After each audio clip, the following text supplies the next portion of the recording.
Well, the garage got one heck of an upgrade. Nah, just kidding. Welcome to my home away from home, guys. I know it's been a while since I've made, one of my regular videos. Obviously, I've been busy with school since it started a month and a half ago, and haven't really had much time to make videos. I've just been making videos from shows and other random events going on, just to keep you guys busy. But I figured I would make a fall update video, I guess end of summer or early fall update video, since fall is among us now, to let you guys know what's going on with the fleet and to talk about some changes. So, oh god, it's been a while. I think the last update video I made back when I was home, I guess it was in June or July, I had a couple project tractors going on. I guess I'll talk about the 68 110 first. For those of you guys who don't know, I actually ended up selling that tractor to my friend Cody Johnston-Ball. He lives not far from school here in central Pennsylvania. He'd been looking for a 110 square fender for a while because they have sentimental value to him. He grew up with one, and I think it was the first garden tractor he ever owned, so he wanted another one. And I was kind of hesitant to let the 110 go because it was such a nice, original, well-maintained tractor. But I ended up putting a little bit of money into it. I got the transaxle rebuilt with new gaskets, bearings, detent springs, seals, the whole 9 yards, by my local Deere mechanic back home, the same guy that did the transaxle in the 210. I also had him weld and grind the axles because I found out that the axle bearings locked up at some point in the past and were actually causing the axles to get worn. He told me that's actually a pretty common problem with those Peerless 2300s, but the little Kohler 8-horse engine has so much torque that it can still spin those axles even with the bearings locked up. So he welded and ground the axles down for me, and we got it back together. I put it in the tractor, and it's basically like new. It shifts in and out of every gear, and it's real quiet. So that was my main priority with that tractor. I also found out that it had a blown head gasket, so I had the cylinder head shaved, and I put a new OEM Kohler head gasket on it, just for good measure. And I made a couple other little repairs to the tractor, basically just anything that I found wrong with it. The mower deck had a pretty bad patch job done to it a few years back. The patch had rotted through, so I cut the patch out and welded another piece in that was slightly sturdier. And it was the original mower deck to the tractor. It still had the brass tag, and it was the older style 39 deck, so I was kind of hesitant to let it go. I wanted to keep it with the tractor that it came with when it was new, so I figured we might as well patch it up instead of just trying to trade it for another deck. I patched it up, and I also had to replace the bearing inside the double stack pulley, the main drive pulley, because the bearing had seized up and basically wore through. That was the reason the previous owner parked it, because the bearing went out. But I got that straightened out, and it actually mows pretty nice now. It turned out to be a pretty solid tractor, and it still starts, runs, and drives great. So, like I said, I ended up trading it to my buddy Cody, who ever since I told him I was getting a 68 110, he was real interested in it. So I figured, you know what, if I sell it to Cody, I know where it's at. I can still mess around with it when I want to, and I know it's getting taken care of. So, if you guys want to see more videos on that tractor to see its current condition, go check out his channel, TRACTOR GEEK. Definitely worth checking out. So, let me backtrack. Back in August, when I moved up here for school, I brought the 110 with me, dropped it off at Cody's house, and after a couple weeks, I decided I wanted another project to keep me busy.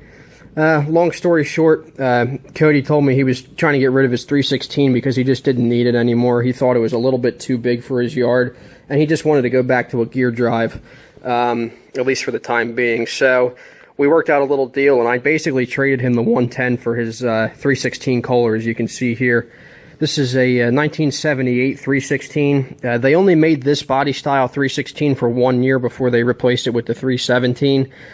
This tractor is, for the most part, identical to a 300. Around 77 or 78, they just updated all their model numbers to match the horsepower. But it's basically the same thing as a 300. There's very few differences. I think there might have been a couple part number changes, but that's about it. Otherwise, it's the same thing as a 300. Cody bought this tractor 2 years ago, I think, and it had been restored by the previous owner. Not a professional restoration, but they repainted it and had it all torn apart, tore it down to the frame, and repainted the frame, and they did a pretty nice job on it. Unfortunately, they didn't use any gloss hardener or clear coat, or I don't think they really used a good primer either, because you can see it's starting to, you know, scratch off in a couple places. It's unfortunate that the nice paint got scratched up, but you know what? Cody and I are both using it for work, so it's hard to keep them clean. I always say these things are meant to be put to work and not just sit around. I've said that a million times before. But, you know, from 5 feet away, it still looks fairly decent. Overall, it's in pretty solid condition. I've just been fixing up a lot of little things that were wrong with it. The first major problem I had with it was the carburetor was flooding out because I think the float had a hole in it.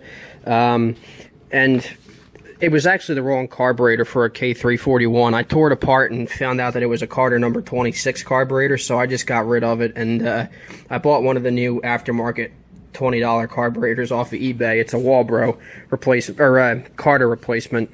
I would never buy a Walbro carburetor for one of these. It's similar to the carburetor that I put on my 1811 back in the winter. I had pretty good luck with that aftermarket carburetor, so I figured I should buy another one. So I bought an aftermarket carb, put it on, and it seems to be running a heck of a lot better. It's not running rich and it's not flooding out like it was before. This carburetor didn't come with the right choke shaft, so I'm currently waiting for the correct choke shaft to come in the mail. But for the time being, the choke cable doesn't work because it's not hooked up, so I just have to choke it manually.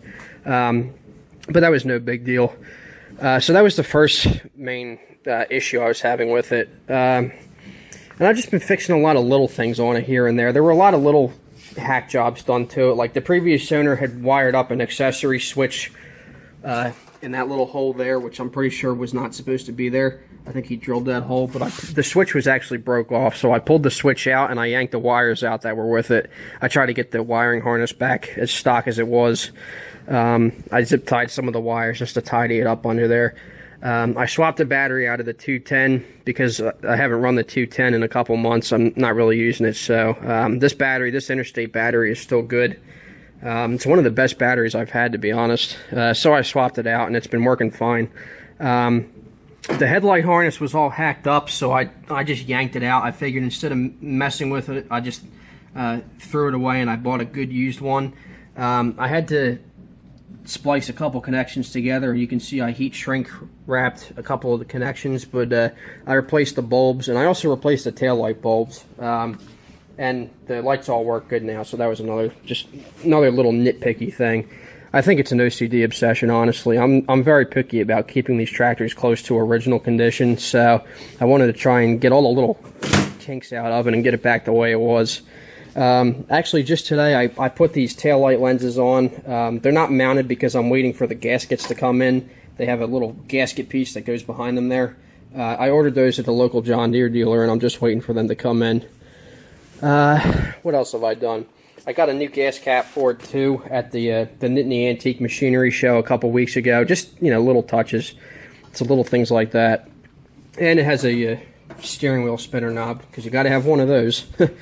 I'm just, you know, fixing all the little kinks with it. The brakes still need to be adjusted, and it creeps backwards in neutral. So I ordered all the parts to fix that. I just haven't had time to get to it. There's this eccentric nut here is used to adjust the creep, or adjust the slop in the hydro linkage on these closed frame tractors. And you have to get up under the frame. I don't know if you can see it. It's up under there. The adjustment's up in there. You have to replace that cam roller when it gets worn. So one of these days I'll get around to that. I just haven't had time. The seat pan was also pretty rough. I've got the cover on it now just to cover it up, but the mounting holes were all busted and cracked, and the seat kept falling off the seat springs. So I actually got a little creative up here in the shop last week, and I took a piece of 1/8-inch steel and just welded it on there, and welded a couple nuts on the inside of it, and bolted it up, and it actually seems to be working pretty good. It's a half-ass repair, but for the time being, it'll save me from spending, you know, $150 on another seat. So that was a quick and easy repair. Cody put some new front tires on it. I actually found out these are the narrow rims, the skinnier rims, so I don't think they're original to this tractor. Because I was looking at these tires. These are the regular size, the 16 by 6.5 by 8, but I noticed they look kind of squished on the rim, if you can tell there. They look pretty narrow, so I asked around, and actually at the Nittany show, I had 2 different people tell me Oh, you got the skinny front wheels, so I thought that was kind of cool. Those are worth a little bit of extra money, but I'm just going to leave them. I'm not going to swap them out for the correct ones. And then the last major thing I did to it was just tonight I replaced the mower deck. The original 46-inch deck that came on this tractor was a little bit rough. The previous owner repainted it and made it look real nice, but it wouldn't cut right. The middle blade was always cutting lower than the other two, and the deck had a really bad vibration to it. So I just this past weekend, actually, Cody and I made a trip to Fulton Mower Salvage, about an hour and a half south of here, and I made a deal with Alan, the owner. Great guy, by the way. I would definitely recommend going to him for used John Deere parts if you're in the Northeast. But anyway, we worked out a deal, and I traded him the old deck for this much better condition deck. He said it came off of a 140, but I think it actually came off of a 316 Onan or 318. It's the later style deck. It's got the front gauge wheels on it, as you can see. The original deck did not have front gauge wheels, and it also has the 596X serial number code, which wasn't used until 1983 when the 318 came out. So it's most likely that this deck came off of a 316 Onan or 318. It's not powder coated either, so I know it's 87 or older. But anyway, Alan gave me a good deal on this newer style deck, and I got it mounted up tonight and tried it out, and it seems to mow much nicer. It's nice and quiet, mows smooth, and it doesn't shake real bad like the old mower deck did, so that was good. I was getting a little skeptical about that deck, so I'm glad I was able to get rid of it. But yeah, that's just a basic look at the 316 for you guys. I've been kind of up in the air about what I want to do with it. I actually, some of you guys know, I was borrowing a John Deere 140H3 from my buddy Andrew Wagstaff. I hadn't really used the tractor in the past few months leading up to my moving away to school. It was just sitting in the shed collecting dust, and I didn't really have any chores for it to do. So before I left for school, I told Andrew to come pick it up. So he did, and it's back with him now. I was expecting to keep that tractor a little bit longer, but plans changed. And the 140H3 was a great tractor, don't get me wrong. It was a real tough machine for what it was, but I just wanted to go back to having a 300 series.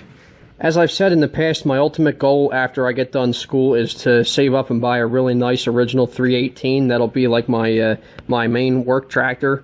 But I figured up until then I would give myself the opportunity to own a couple different machines. So even though I didn't get to keep the 140 or the 110, it's given me the opportunity to try out a few other cool machines along the way. Just in the past couple months, I've had the 110, 3 140s, and now that's 316, and we'll see what the future brings. So, like I said, I wanted to go back to a 300 series, mainly because I just like the way they feel. I like the styling, and they have sentimental value to me. And from a more practical standpoint, the 300 series have the much larger fuel tank under the seat, whereas the 140s have the tiny little tank under the hood. And like I said at the PA Plow Day, in my PA Plow Day video, the 140 kept stalling out because it was gravity fed, and I had to keep topping off the tank. And I didn't want to have to worry about that in the future, at future plow days. So that's another reason I wanted another 300 series, because they've got the better, the larger fuel tank under the seat. So I don't have to worry about that now. And another advantage is that the 316 has the good old reliable 16 horse Kohler K341 engine. The same engine I'm running in my 210, so most of the parts are interchangeable. So that's good. Somebody really did take care of this machine. It's really hard to tell, but it's got a new drive shaft and a new starter. So I think the previous owner put those in when he repainted it a few years ago, because the drive shaft has no wobble in it at all, and the starter looks brand new. So it has been taken care of. Cody just didn't really have much of a use for it anymore, but I'm still up in the air about what I want to do with it. I'm not sure if I'm going to end up selling it and getting another tractor, or just keep it around and use it as a snowplow tractor. I had to get a 54 blade for it. Oh, I forgot to mention, in exchange for the 110 and a little extra cash, I got the 316 the old 46-inch deck that I traded, and the sleeve hitch that Cody had on it. It's in pretty good shape. This part of the main frame here is a little bit bent, so I'm going to have to heat that up and bend it back straight. It has the lift rod too. I just had the lift rod off of it right now. It's actually sitting in my truck. But yeah, for the 110 and a little extra cash, I got the 46-inch deck, the sleeve hitch and lift rod, and Cody was also nice enough to throw in his Brinly plow, which is pretty much brand new. The guy he got it from only used it once or twice, but it was basically brand new. It's hardly been used. It's hardly even seen dirt. So I got all those extra goodies included for what I paid. So I think I did pretty good. And Cody's very satisfied with the 110. So I think we both made out well. So like I said, if you guys want to see more videos of that tractor, go check out his channel. So yeah, I just figured I'd show you the newest acquisition to the fleet. They've been nice enough to let me keep it up here at the shop at school, so I try and come in here whenever I can. This is like my second home on campus here. I practically live in here, and we've got all the tools and parts we need sitting on the shelves here. So I come in and I've been, fixing it up and working on it here and there, getting it ready to go. So that's basically it for this video. I just wanted to give you guys an update. For those of you that haven't seen the Nittany Parade video that I posted a few weeks ago, go check that out, because I was driving this tractor in that video. So yeah, this is my new machine for the time being anyway. Like I said, I still don't know what I'm going to be doing with it just yet, but I'm just working on getting it all straightened out, getting all the kinks worked out of it right now, and it should make a good worker. So thanks for watching, guys. Please comment, rate, and subscribe, and stay tuned for more.